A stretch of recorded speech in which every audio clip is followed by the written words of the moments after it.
सरस्वती नमस्तुभ्यं वरदे कामरूपिणी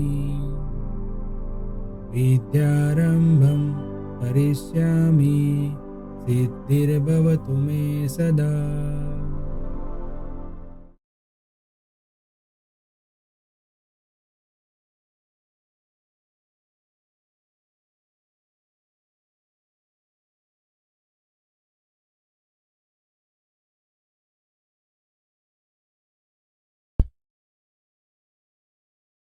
हेलो फ्रेंड्स, वेलकम टू मंत्री लर्निंग।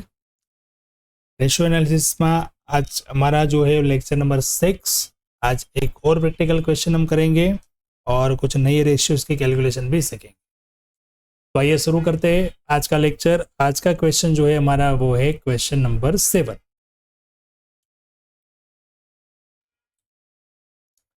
अब क्वेश्चन नंबर 7 में क्या क्या इन्फॉर्मेशन प्रोवाइड की है वो पहले हम देख लेते हैं, उसके बाद उसके कैलकुलेशन पे जाते हैं।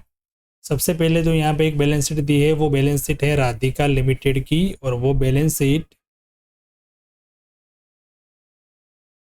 डेट जो है उसकी है 31 मार्च 13, यानी कि एक साल का ही यहाँ पे हमें बैलेंस शीट दिया है। अभी तक हमने जो क्वेश्चन किए लास्ट में जो 2-2 साल की बैलेंस शीट दी हुई थी, और आज एक क्वेश्चन जो है वो एक साल का बैलेंस शीट हमें दिया है, बट यहाँ पे कुछ इंपॉर्टेंट कैलकुलेशन है, इसलिए मैंने ये क्वेश्चन कवर किया। तो आपको ध्यान से देखना है, बराबर है। चलिए स्टार्ट कर दे। पहले तो इन्फॉर्मेशन सब देख लेते हैं। देखो एडिशनल इन्फॉर्मेशन में जाते हैं, वहां पे दिया है कि टोटल सेल्स में बताया है कि cash sales are 1/5 of credit sale. वो हमने आगे एक क्वेश्चन में, 2 क्वेश्चन में एक सेम तरह की इन्फॉर्मेशन थी, उस हिसाब से सेल्स की कैलकुलेशन की है। कॉस्ट ऑफ गुड सोल्ड, यहाँ पे कॉस्ट ऑफ गुड सेल भी दिया है। Net profit before interest and tax दिया है। टैक्स का रेट दे दिया, स्टॉक दे दिया है 1/4/12 का, यानी कि 1,03,500 जो है वो स्टॉक है, opening stock. From the above information, calculate the following accounting ratios for the year ending and make brief comment on each them. In bracket, standard ratios are shown in bracket, यानी कि देखो यहाँ पे bracket में हमें standard ratio भी दिए हुए हैं, बराबर। 5 टन एक्सेट्रा।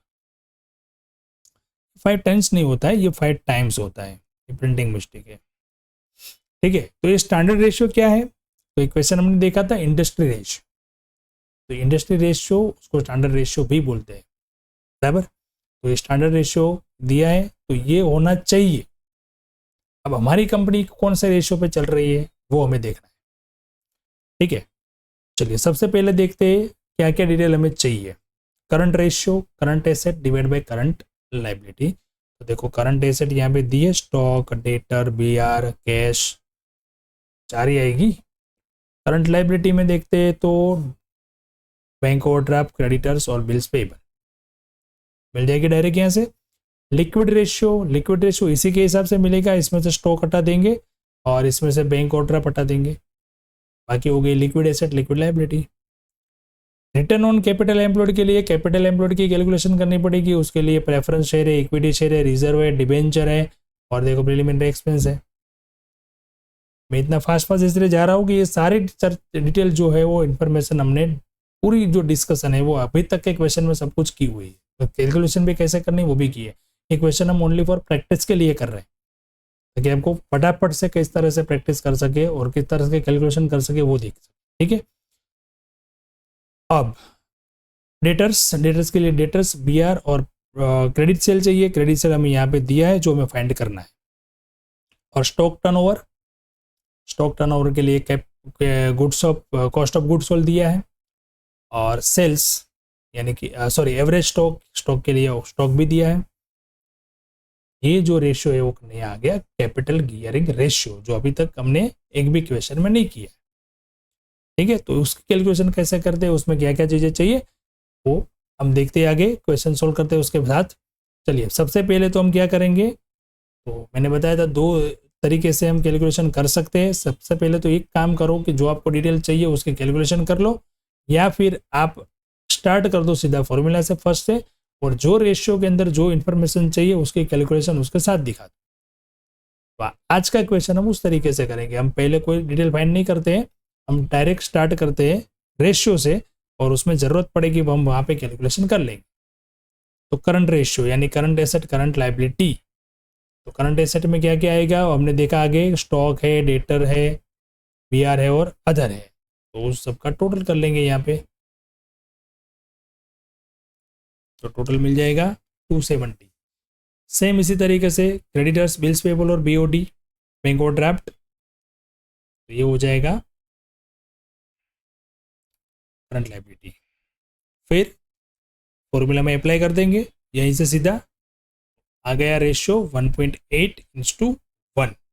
अब चलिए उसके कमेंट्स में क्या करेंगे। कमेंट्स मैंने यहाँ पे लिखी नहीं है, वो आपको खुद से लिखनी है। भाई सब कुछ मैं करके दूंगा तो आप क्या करोगे, बराबर है।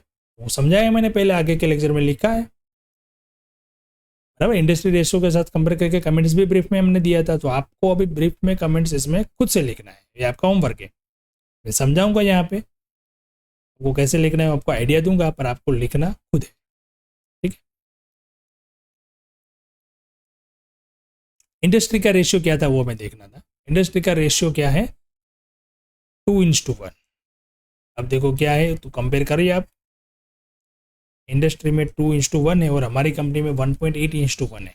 इसका मतलब क्या हुआ, स्टैंडर्ड जो रेशियो है या इंडस्ट्री का जो रेशियो है, जो सेम कंपनी के इंडस्ट्री है उसमें, या फिर हमारे कंपनी का स्टैंडर्ड रेशियो हमने डिसाइड किया था कि हम इस रेशियो पे लेवल पे काम करेंगे, तो वो रेशियो है 2:1 का मतलब होता है कि हमारी जो लाइबिलिटी है वो हमारे एसेट्स की 50% होगी। यानी कि 1 रुपी लाइबिलिटी के सामने 2 रुपीज़ की एसेट्स होनी चाहिए, करंट एसेट। तो यहाँ पे वो 2 रुपीज़ की जगह कितनी है, 1.8 है। यहाँ पे लाइबिलिटी हमारी ज़्यादा है ऐसा बोल सकते हैं, या फिर ये बोल सकते हैं कि लाइबिलिटी के कंपेयर में एसेट जो है वो कम है, हमारे स्टैंडर्ड रेशियो के हिसाब से 0.2 के हिसाब से कम है। कम तो कम है, 0.1 भी हो तो कम है। तो उस रेशियो को हमें इसको सुधारने के लिए क्या करना पड़ेगा, लाइबिलिटी कम करनी पड़ेगी या एसेट्स बढ़ानी पड़ेगी। कैसे करना है, तो उसके लिए फैक्टर है, क्रेडिटर्स है, डेटर्स है, उसका पीरियड देखना पड़ेगा कि डेटर्स का कितना टाइम है, कितना टाइम में पैसा आता है, क्रेडिटर्स का कैसा टर्म्स पीरियड क्या है, हम कितने दिनों में पैसा देते हैं। वो कम ज़्यादा करके हम लाइबिलिटी एसेट में चेंज कर सकते हैं। स्टॉक कितना रखना है, ज़्यादा तो नहीं रखते हम कुछ, बराबर। लाइबिलिटी में देखा जाए तो क्रेडिटर्स का पीरियड बहुत कम है, हम ज़्यादा पैसे जल्दी दे देते हैं।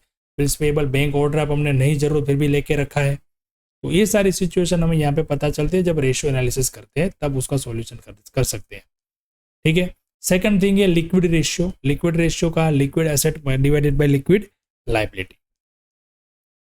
तो इसमें से हम क्या करेंगे, सीधा ही यहाँ पे करंट एसेट जो था उसमें से क्या निकल लेंगे, स्टॉक निकल जाएगा, बाकी जो बचा वो क्या हो गया, लिक्विड एसेट। और लिक्विड लाइबिलिटीज में से क्या निकल जाएगा, बैंक ओवरड्राफ्ट, तो ये हो गया 1,25,000 लिक्विड लाइबिलिटीज। अब रेशियो आ गया 1.26:1। अब चलिए स्टैंडर्ड रेशियो देखते हैं क्या है। फ्रेंड स्टैंडर्ड रेशियो इसका 125:1 है और हमारा रेशियो जो आया वो 126:1, बराबर। सो एक ग्रेट, मतलब ये बहुत ही अच्छी सिचुएशन है।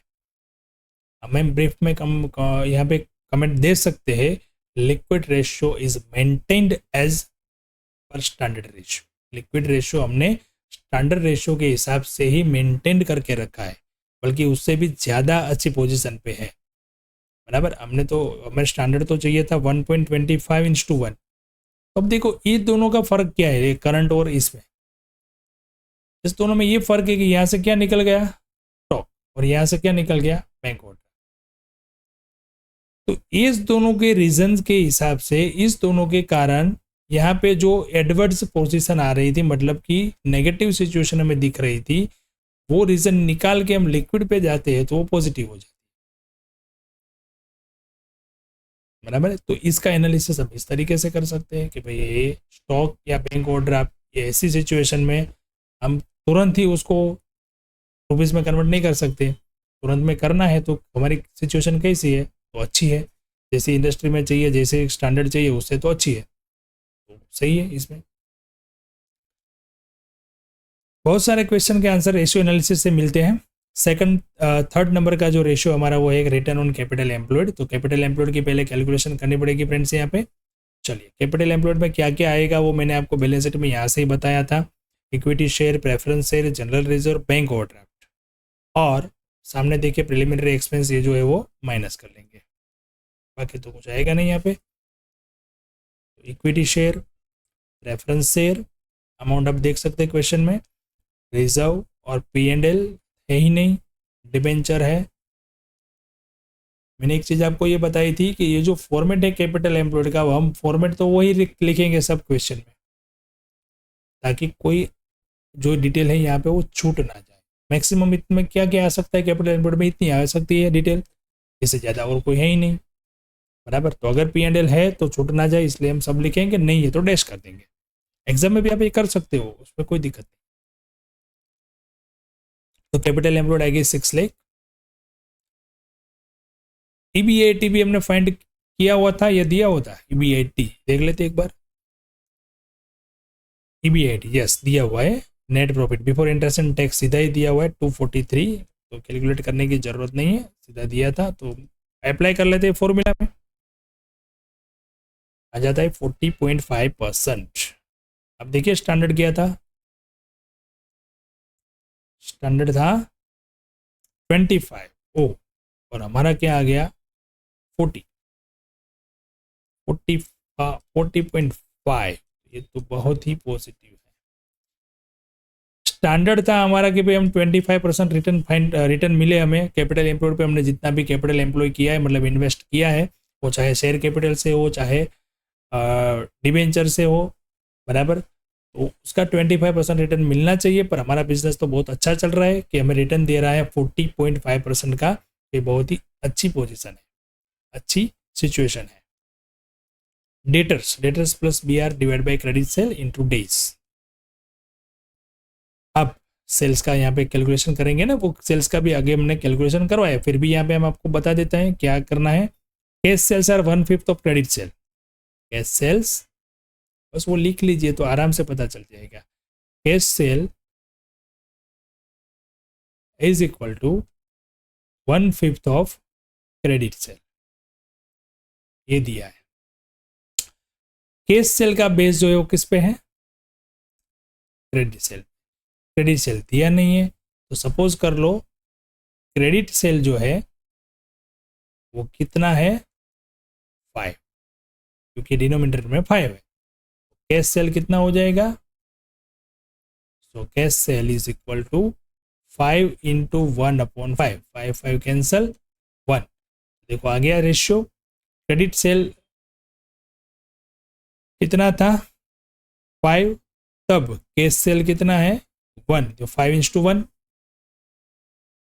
बराबर। तो कैश का पार्ट कितना आ गया 1 डिवाइडेड बाई 6, और क्रेडिट का पार्ट कितना आ गया 5 डिवाइडेड बाई 6। तो यहाँ पे कैश आ गया इतना और कैश क्रेडिट हो गया इतना, 9 लाख टोटल सेल हमें दिया था, ठीक है। चलो तो 87,500 डेटर्स थे, बिल्स रिसीवेबल 25,000, और क्रेडिट सेल आ गया 750, और 300 डेज भी हमें प्रोवाइड किया हुआ था।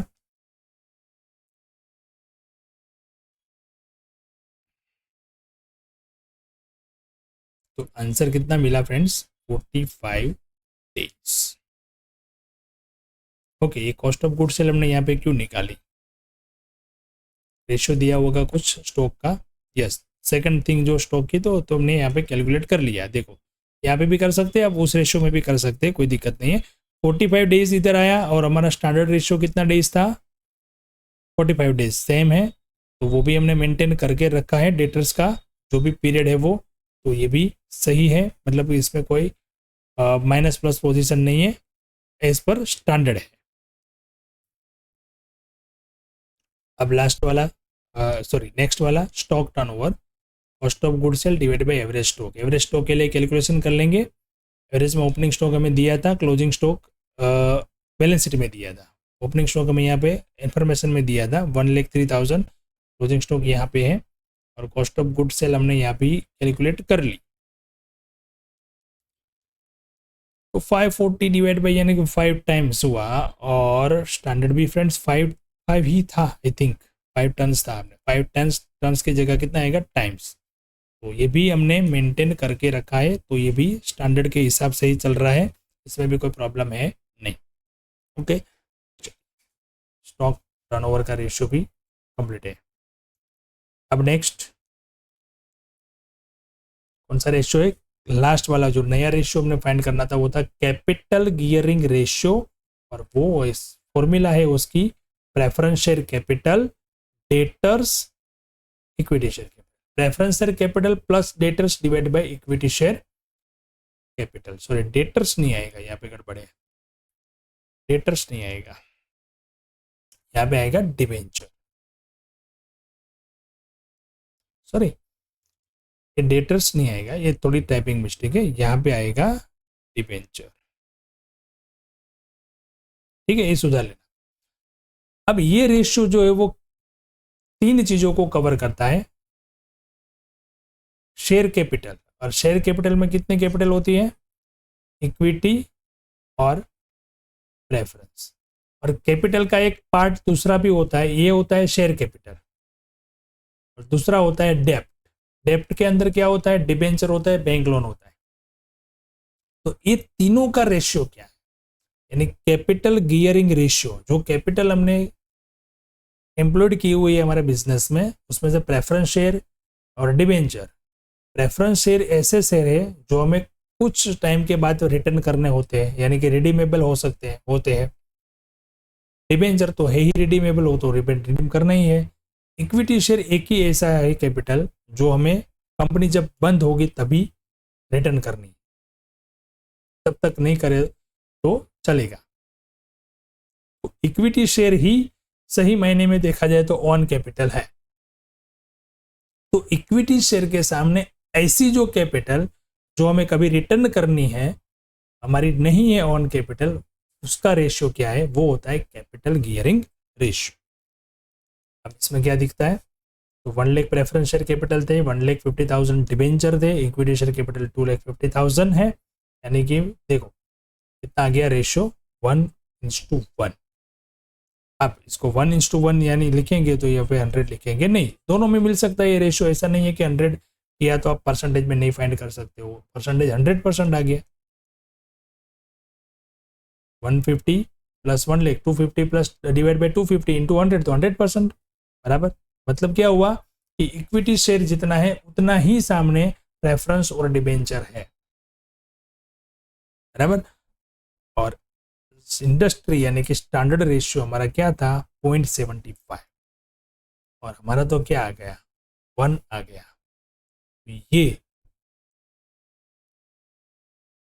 गलत है, मतलब ये जो है 1 आ गया, और हमारा जो स्टैंडर्ड था वो था 75%। 75% से मतलब होता है कि इक्विटी शेयर कैपिटल का 75% ही बाहर का होना चाहिए, बट यहाँ पे तो दोनों सेम है। ये पॉजिटिव जो पोजीशन है, जो कंपनी की सिचुएशन है, फाइनेंशियल कंडीशन जो है वो सही नहीं है, मतलब हमारे स्टैंडर्ड के हिसाब से नहीं। तो इसमें हमें क्या करना चाहिए? तो इसमें इक्विटी शेयर कैपिटल बढ़ानी चाहिए या प्रेफरेंस और डिबेंचर कम करनी चाहिए, तब जाके 75% मैनेज होगा। सीधा सीधा मैं आपको बताऊं तो यहाँ पे देखो 2,50,000 जो है इक्विटी शेयर, उसका 75% आप कर लो, जितना आएगा उतना आपका प्रेफरेंस शेयर और डिबेंचर होना चाहिए, स्टैंडर्ड ये बोलता है। बट हमारा तो सही में दोनों सही आ गए, 1:1 आ गया, बराबर। तो ये जो है वो कंडीशन नेगेटिव कंडीशन है, ये हम बोल सकते हैं, मतलब कंपनी के लिए सही नहीं है। सही क्यों नहीं है? तो हमेशा इक्विटी शेयर कैपिटल ज़्यादा होनी चाहिए कंपनी की, वही सिचुएशन जो है वो सही मानी जाएगी, मतलब वो एक पॉजिटिव कंपनी, एक ग्रोथ इवेंटिंग कंपनी है, और कंपनी का फंड जो है वो अच्छा है, वो हम कह सकते हैं। ठीक है, तो ये हमने देखा आज कैपिटल गियरिंग रेशियो को डिटेल में। इसके अलावा के जो भी थे वो हमने प्रैक्टिस के लिए भी किए यहाँ पे, और एक नया रेशियो आज सीखा। ठीक है, तो अगले क्वेश्चन में हम इससे भी और आगे का कुछ नया टॉपिक सीखेंगे। तब तक के लिए आपको इस तरीके के क्वेश्चन की प्रैक्टिस करना है, और आप कमेंट बॉक्स में हमें आपका कोई भी क्वेश्चन है वो पूछ सकते हैं, या फिर व्हाट्सएप के द्वारा भी हमें आप कॉन्टेक्ट कर सकते हैं। ठीक है फ्रेंड्स, मिलते हैं नेक्स्ट लेक्चर में नए लेक्चर के साथ, नए टॉपिक के साथ।